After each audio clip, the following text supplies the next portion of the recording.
Welcome to Conspiracy Files. I'm your host, Zoe Parker, and in today's episode, we delve into the shadowy world of cyber warfare with the infamous Stuxnet virus, a digital saboteur that reshaped global security and ignited a firestorm of conspiracy theories. From its mysterious origins to its unprecedented impact on international relations, join me as we unravel the enigma behind this potent cyber weapon. Stay tuned. In the early years of the 21st century, the global digital landscape was rapidly evolving, and with it, the nature of conflict. The Stuxnet virus emerged at a time when nations were increasingly aware that cyber tools could be as potent as traditional weapons. It was the era of expanding internet infrastructure, where computer networks began to underpin every facet of daily life, from financial systems to critical national security operations. This transformative period saw governments and corporations alike grappling with new vulnerabilities, setting the stage for a radical shift in how power was exercised and contested. Amid this backdrop, tensions were mounting over the proliferation of nuclear technology and the global debate over arms control, particularly concerning Iran's nuclear ambitions. The international community was deeply divided. While some nations pursued nuclear energy for peaceful purposes, others feared that these same technologies could be diverted for weaponization. It was within this charged environment that cyber warfare emerged as a covert means to influence geopolitical outcomes. Stuxnet was born into a world where technological prowess and state-sponsored cyber capabilities were increasingly seen as essential components of national security strategy. The cultural and political climate was marked by a growing distrust between nations, spurred by the rapid dissemination of information and the ease with which digital communications could be intercepted and manipulated. The very idea that a computer virus could disrupt critical infrastructure was both revolutionary and terrifying. This period witnessed a quiet race, a digital arms buildup where covert cyber operations were reportedly conducted behind closed doors, far from public scrutiny. The digital battlefield was taking shape, and the line between civilian and military targets became increasingly blurred. Within this context, the Stuxnet virus was conceived not just as a technical experiment, but as a strategic instrument designed to subtly undermine an adversary's capabilities. While many insiders later hinted at its connection to state-level actors, the details remained shrouded in secrecy. The virus was engineered with a level of sophistication that suggested access to resources and knowledge far beyond that of ordinary hackers. Its very existence challenged traditional notions of warfare by illustrating that the modern battlefield extended into the realm of computer code and networked systems. This convergence of technological advancement, geopolitical tension, and cultural shifts provided fertile ground for the birth of Stuxnet. It became a symbol of the new era, a time when the power to disrupt could be wielded not with bombs or missiles, but with lines of code that could infiltrate and cripple complex systems. As nations raced to secure their digital frontiers, the emergence of such a formidable cyber weapon signaled a profound transformation in global strategy, one that would forever alter the dynamics of international power. In the heart of the Stuxnet debate, the core theory posits that this virus was not merely a piece of rogue code, but a meticulously crafted cyber weapon engineered to alter the course of international power. Advocates of this theory argue that Stuxnet was designed to target specific industrial control systems, most notably those integral to nuclear enrichment processes, and that its sophistication suggests a level of state sponsorship. They point to the virus's ability to infiltrate secure networks, remain undetected for long periods, and manipulate physical machinery as evidence of advanced research and resources.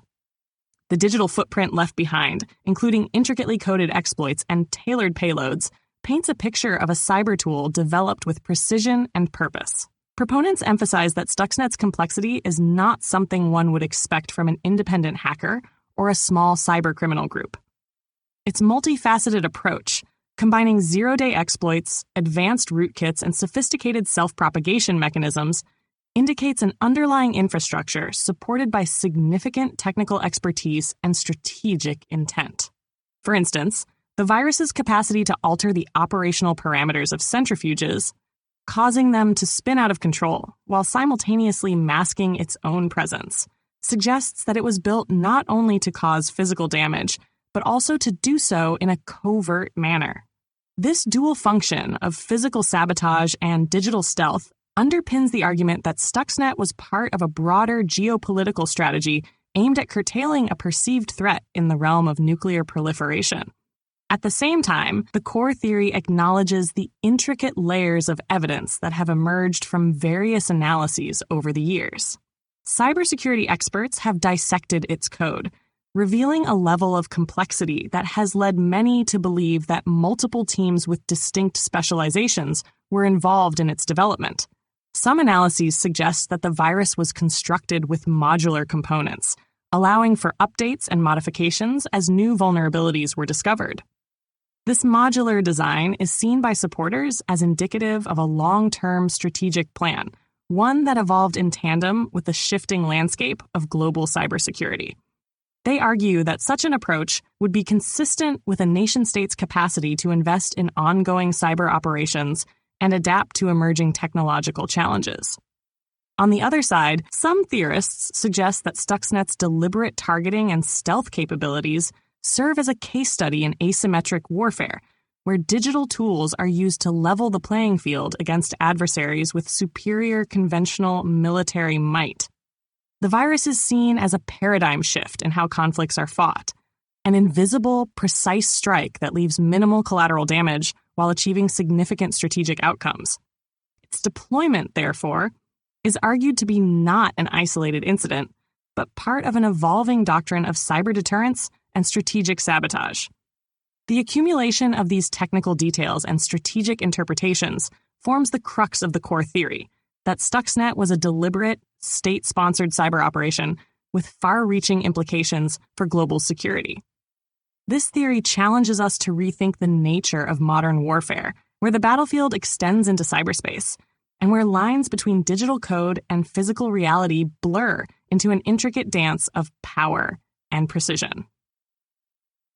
Despite the impressive technical achievements and detailed analyses surrounding Stuxnet, a host of unanswered questions continue to fuel speculation and debate. One of the most perplexing issues is the virus's enigmatic propagation pattern. Unlike typical malware that spreads indiscriminately, Stuxnet appeared to follow a highly selective pathway, targeting only specific industrial control systems, while leaving countless other networks untouched. This selective behavior raises the question: what hidden criteria dictated its spread, and why was it so carefully calibrated to avoid collateral damage? Observers remain divided over whether this was the result of an elaborate design or an unforeseen byproduct of its complex code. Another enduring mystery concerns the virus's dual capacity for both digital infiltration and physical disruption. While its ability to manipulate industrial machinery is well documented, the precise mechanisms by which it translated digital commands into tangible mechanical failure remain only partially understood. This gap in knowledge has led to numerous theories about the existence of undisclosed components or additional layers of programming that may have been intentionally hidden. The lack of full transparency on this point leaves room for interpretation and has become a cornerstone for those who argue that Stuxnet was part of a larger, covert cyber operation. Moreover, the timeline of Stuxnet's development and deployment presents a puzzle of its own. The virus emerged at a moment when cyber warfare was still in its infancy, yet its sophistication seems to suggest years of undisclosed research and development. Questions linger about how such advanced capabilities could have been assembled in a relatively short time span, and whether there might be other, even more sophisticated tools that have yet to be revealed. This temporal anomaly invites speculation about the extent of hidden cyber arsenals and the possibility of ongoing, secret projects that operate beneath the surface of public awareness. Observers also note that Stuxnet's discovery coincided with a broader surge in state-sponsored cyber activities. The virus's emergence during a period marked by intense geopolitical rivalries, especially over nuclear proliferation, suggests that its deployment may have been part of an elaborate strategy that remains shrouded in secrecy. Yet, the specific motivations behind targeting a nuclear facility, the decision-making processes involved, and the intended long-term objectives remain largely unaddressed. These uncertainties have led some to question whether the true purpose of Stuxnet has been fully disclosed or if it was merely a fraction of a far grander and more ominous plan. Finally, the aftermath of the Stuxnet incident raises as many questions as it answers. Although its immediate impact on nuclear facilities was significant, the long-term consequences for international cybersecurity and the evolution of digital warfare are still unfolding. How has the successful deployment of such a tool altered the strategic calculus of nations? And what lessons have been, or should be, learned from an operation that not only challenged conventional notions of warfare, but also redefined the potential of computer code as a weapon? The unanswered questions about Stuxnet resonate because they hint at vast, hidden layers of technological capability and geopolitical maneuvering that remain just out of reach of public scrutiny. While many see Stuxnet as a targeted state-sponsored cyber operation, other experts and observers have put forward alternative explanations that challenge the conventional narrative. One camp argues that rather than a singular, coordinated effort by a nation-state, Stuxnet might have been the accidental outcome of competitive cyber research, where multiple groups, some state-affiliated, others independent, unwittingly contributed pieces to a complex puzzle. They suggest that the virus's sophistication could be the result of converging research in cybersecurity, rather than an orchestrated strike with a single strategic goal. In this view, Stuxnet's emergence may reflect the chaotic nature of the digital arms race, where the boundaries between deliberate attack and inadvertent mishap become blurred. Other theorists propose that Stuxnet's design was a form of dual-use technology, crafted for both defensive and offensive purposes, that inadvertently spilled over into public awareness. They maintain that while its primary purpose might have been to secure national interests by disrupting specific industrial operations, its release into the wild was either accidental or a calculated risk that governments were willing to take.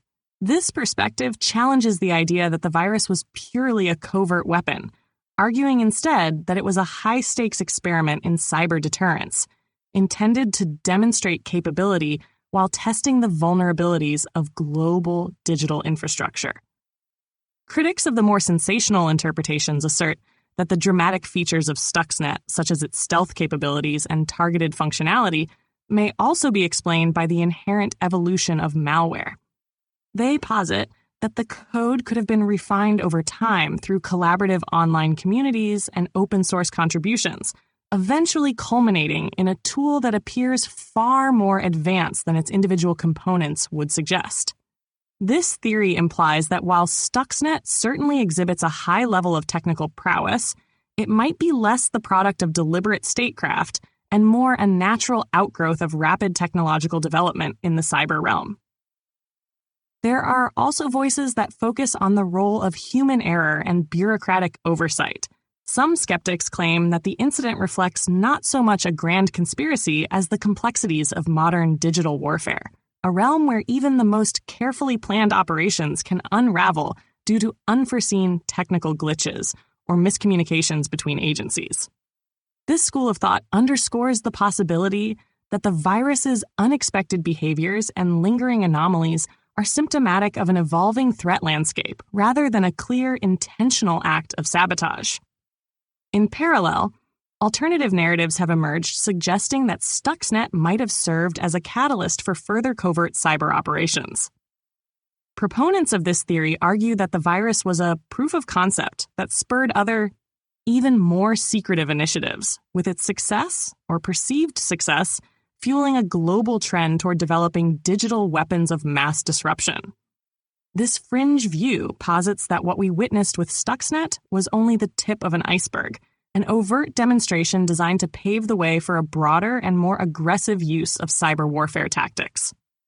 Each of these perspectives adds a new layer to the ongoing debate, revealing a multifaceted picture where the true nature of Stuxnet remains an open question.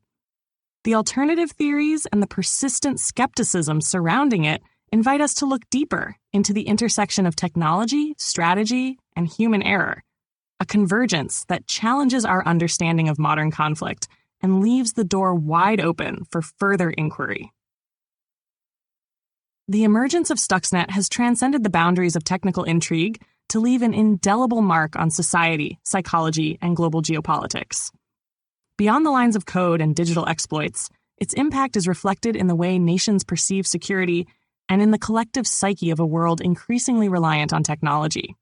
For many, Stuxnet represents the very real threat of unseen adversaries in the digital realm, a manifestation of our fears that the systems we trust can be weaponized against us. This perception has reshaped public discourse, with debates in boardrooms, newsrooms, and online forums all centering on the vulnerability of our interconnected infrastructure. On a societal level, the Stuxnet saga has become a symbol of the potential consequences of cyber warfare. Ordinary citizens, once blissfully unaware of the intricacies of digital security, now find themselves questioning the safety of their power grids, financial institutions, and even personal devices.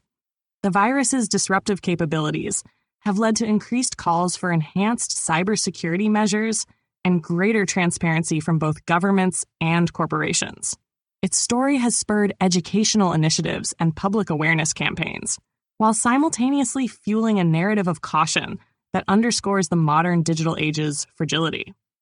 This collective wariness has woven itself into cultural expressions, movies, books, and documentaries that dramatize the unseen dangers lurking behind every firewall. Psychologically, the notion that a single piece of code could wreak such havoc taps into a deep-rooted human fear of loss of control.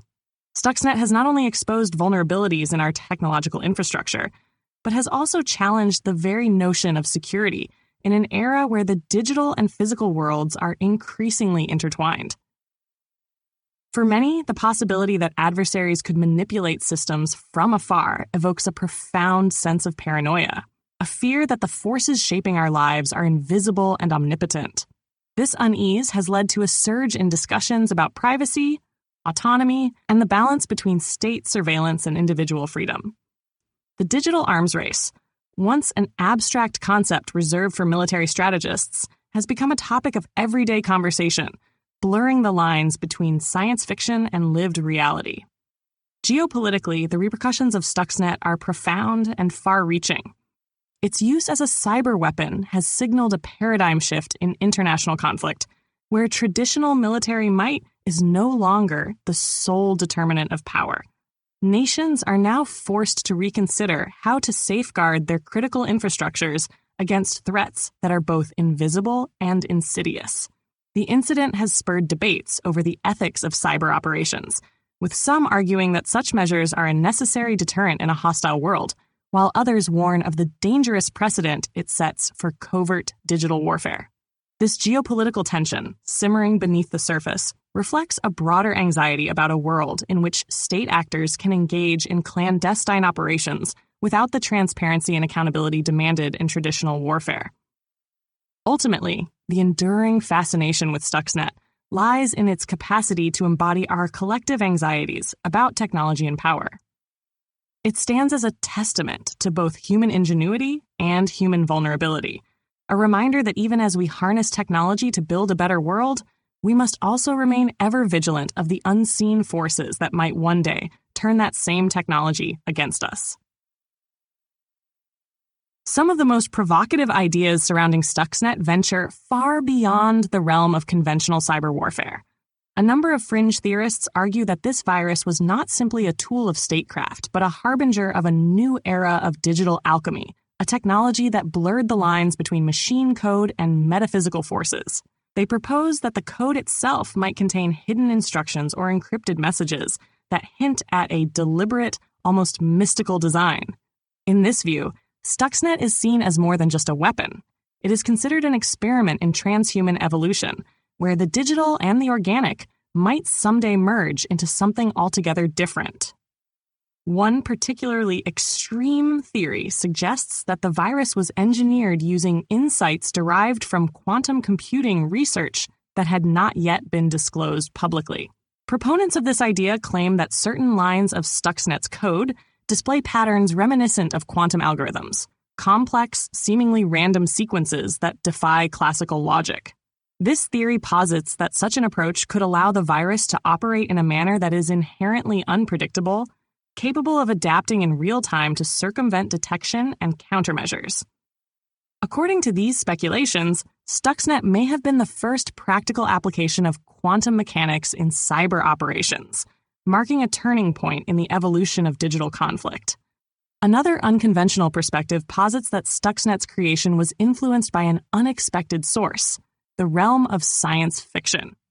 Some fringe theorists suggest that elements of the virus's design were inspired by speculative works of literature and film, ideas once confined to the pages of dystopian novels or the reels of futuristic cinema. They contend that certain components of Stuxnet mirror concepts found in popular culture, such as self-replicating nanobots or digital consciousness, and that its creators may have drawn upon these imaginative sources to craft a tool that could disrupt an adversary's physical infrastructure in a manner akin to a work of fiction turned reality. There are also those who propose that the virus was part of a broader, covert experiment in information warfare, one that sought to test the boundaries of cyber capabilities and redefine modern conflict. In this narrative, Stuxnet is not an isolated incident, but a precursor to a series of digital operations that remain shrouded in secrecy. Its deployment is seen as a strategic move intended to both deter and disrupt, acting as a digital Trojan horse designed to infiltrate critical systems with the potential to cause widespread chaos. This speculative view raises questions about whether Stuxnet was merely a single weapon or part of a larger arsenal of cyber tools developed in hidden labs under the radar of public oversight.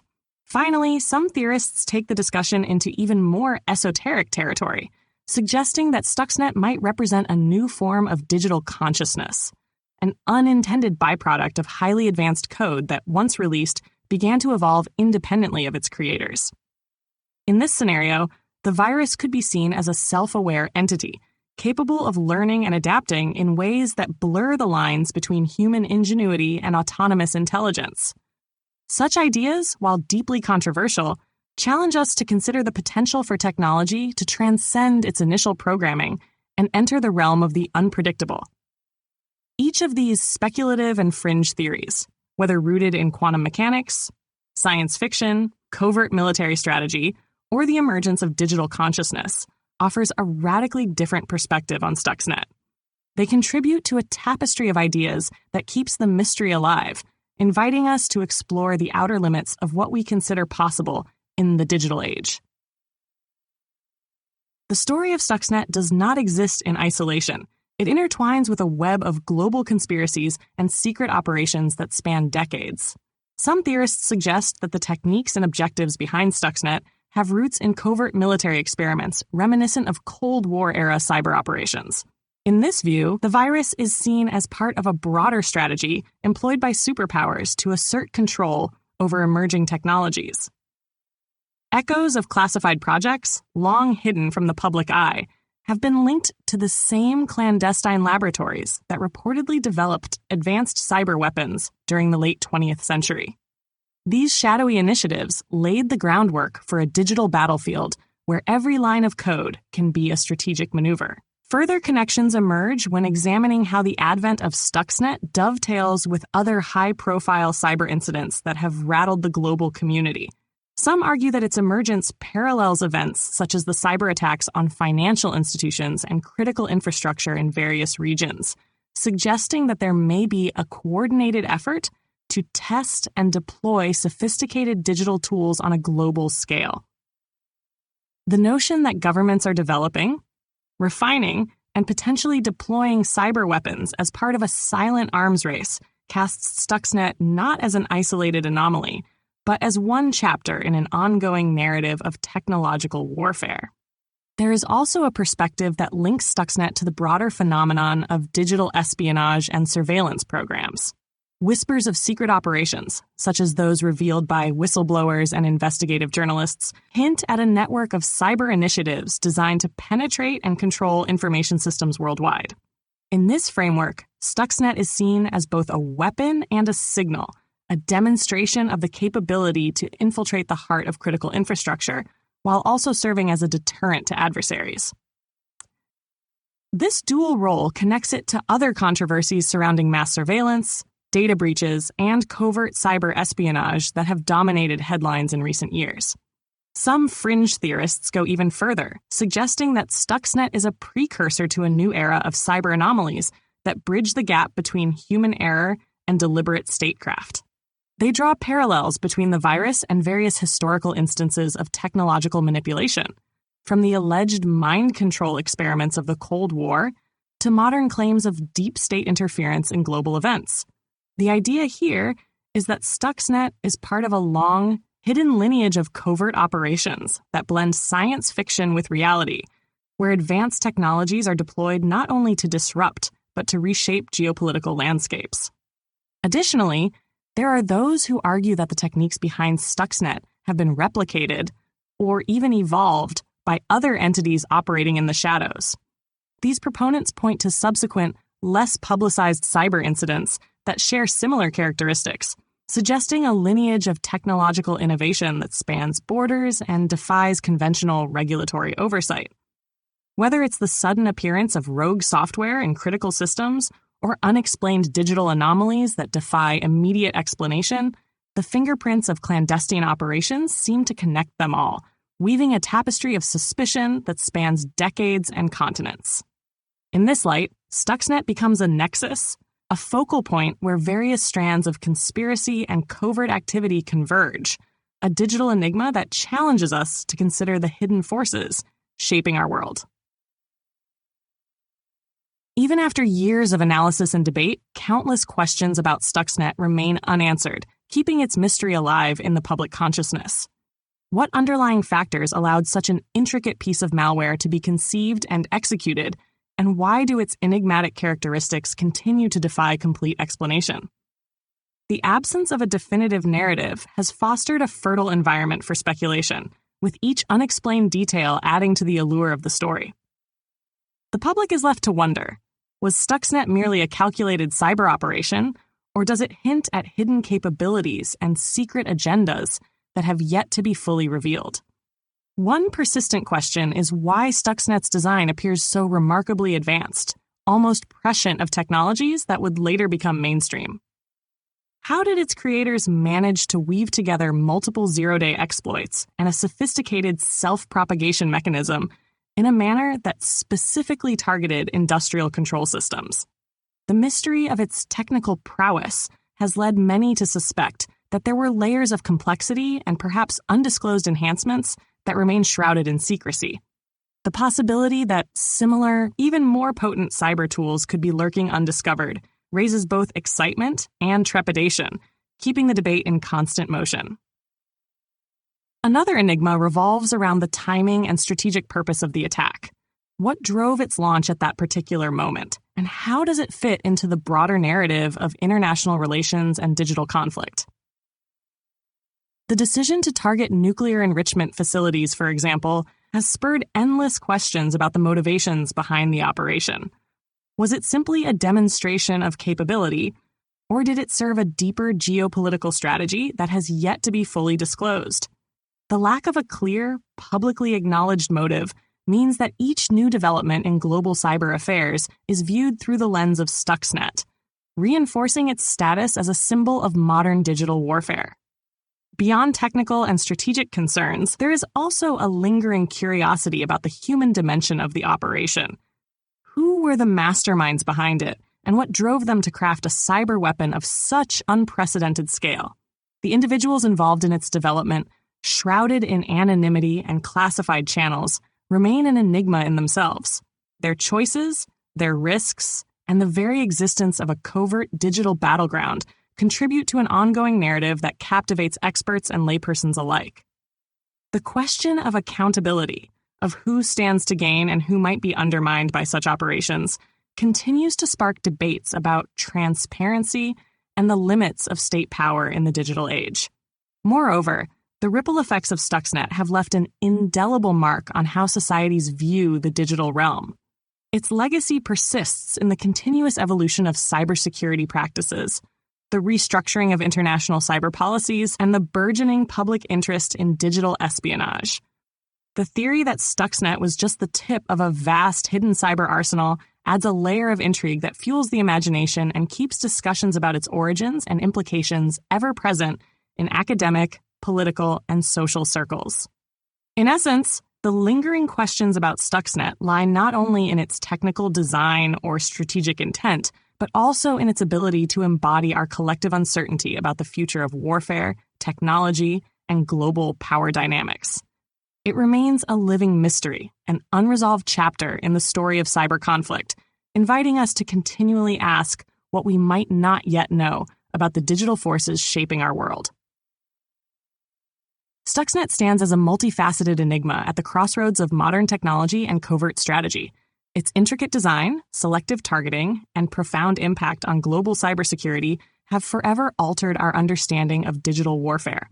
The virus's emergence challenged conventional notions of security and power, raising profound questions about the boundaries between offensive operations and unintended consequences.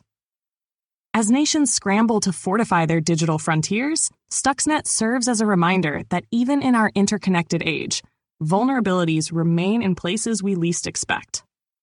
At the heart of the debate lies a narrative of duality, where every breakthrough in cyber capability is both a technological marvel and a potential harbinger of unforeseen threats. The meticulous construction of Stuxnet, blending advanced exploits with targeted sabotage, underscores the astonishing potential of human ingenuity when applied to the digital battlefield. This same ingenuity, however, also reveals a darker side, a realm where lines blur between deliberate, state-sponsored operations and chaotic, uncontrolled experiments. It is this tension that has fueled passionate discussions among experts and ignited imaginations around the world. The legacy of Stuxnet extends far beyond the immediate damage it inflicted on targeted systems. Its influence can be seen in the subsequent evolution of cyber defense strategies, the increased awareness of information vulnerabilities, and the reshaping of international policies on digital conflict. Governments, corporations, and citizens alike are now more alert to the possibility that the next disruptive incident may come not from a conventional adversary, but from an unseen digital adversary lurking in the vast networks that underpin modern life. This realization has led to a paradigm shift in how we view national security and technological sovereignty, prompting an urgent reevaluation of our collective defenses. Yet, amid these technical and strategic upheavals, Stuxnet also resonates on a more personal, almost existential level.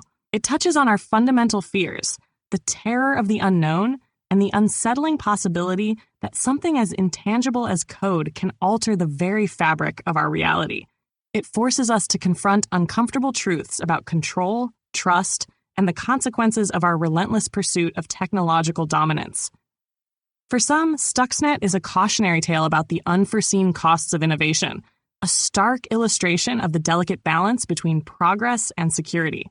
For others, it is a demonstration of the extraordinary potential of cyber capabilities, a glimpse into a future where digital power might redefine the nature of conflict. In the end, the story of Stuxnet is as much about our present as it is about our future.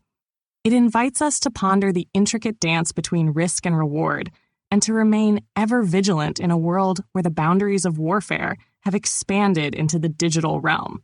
The enigma endures, not because it has been neatly resolved, but because it continues to challenge our assumptions and spur us to ask difficult questions about the nature of power, secrecy, and innovation. Thanks for tuning in to the Conspiracy Files podcast.